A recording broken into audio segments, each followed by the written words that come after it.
הרבה מורות פנו אליי וביקשו ממני להסביר איך משחקים במשחק המהמם שלי, לוח ה-ABC. אז עכשיו אני מסבירה הכל, זה משחק שילדים ממש אוהבים אותו, ממש נהנים ומחכים לו, זה מבחינתם צ'ופר, ויש לו המון רמות. אז זה יכול לשמש גם כפוסטר בכיתה, שנעים לראות אותו והוא יפה והוא מעניין והוא מיוחד, וגם כמשחק עם הרבה מאוד אפשרויות.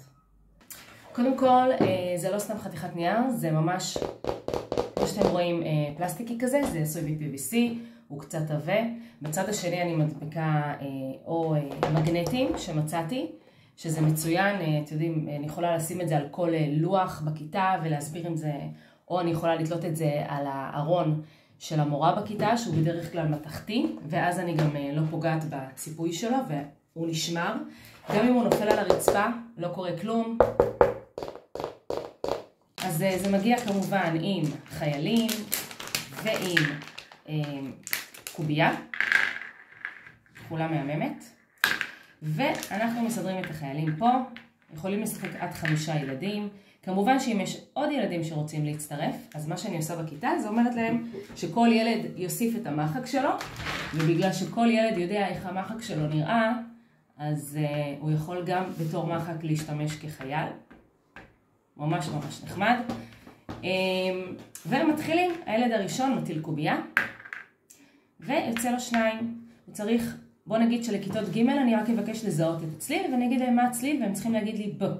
מי שרוצה לעלות ברמה צריך גם להגיד משהו, מילה שמתחילה בב. לדוגמה, בננה, bag, boy. הילד אחריו הטיל קובייה, יצא לו, בוא נגיד 3, אומר את הצליל, ק. ומשהו שמתחיל בק, לדוגמה, קוקי. אחריו מטיל הילד הבא את הקובייה, וכך הלאה, וכל אחד אומר את הצלילים ואת המילים. בוא נגיד שילד הטיל קובייה ויצא לו 4. אני צועדת 4 צעדים, 1, 2, 3, 4. הגענו ל-N.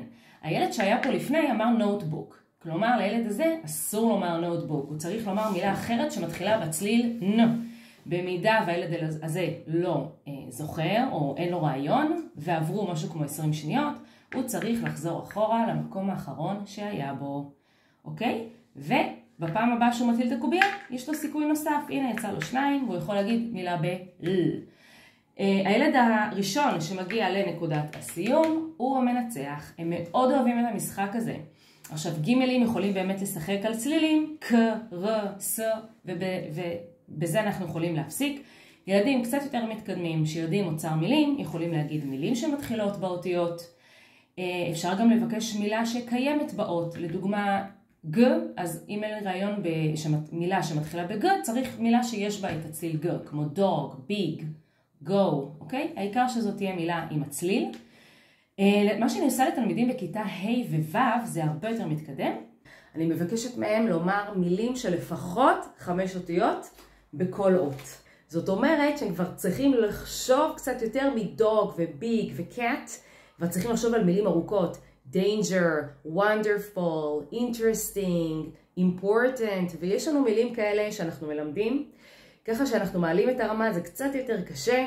לפעמים באותיות Q ו-X, שקצת יותר קשה למצוא מילים שמתחילות באות הזאת, במיוחד לילדים קצת יותר צעירים, אני מאפשרת לומר מילה שיש בה את הצליל הזה, אוקיי? שקיים הצליל. לדוגמה, fox. אני לא אבקש מילה שמתחילה ב-X, כי פחות מלמדים ביסודי.